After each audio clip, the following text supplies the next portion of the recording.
Hello, I'm Bernard Hickey and welcome to the Economic Weather Report from interest.co.nz. Today we look at retail sales figures for February, which actually show spending then was relatively solid. Now, we've heard a lot of talk about a slowdown in the economy, but these figures show spending going along quite nicely. Core sales were up 6.3% in February from a year ago.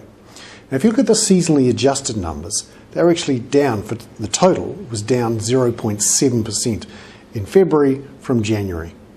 But the seasonally adjusted core, this is before sales of cars and petrol, they're actually up 0.2%, which wasn't far off what the market was expecting, which was a 0.3% rise. So there's few signs in these figures about a big slowdown, but it's hard to conclude too much from these February figures. Remember, inflationary effects are quite important here. If you looked at the numbers, petrol sales rose 30% in the month from a year ago. Grocery sales are up 14.8%, liquor retailing up 14.7%.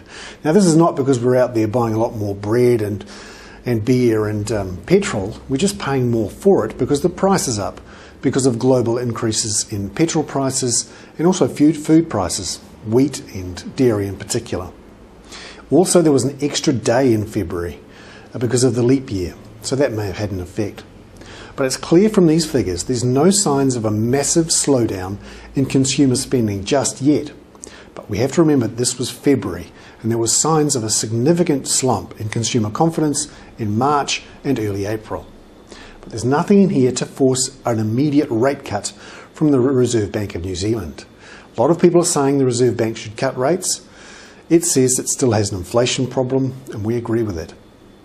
But it is February, and there may well have been a big slump in sales in March.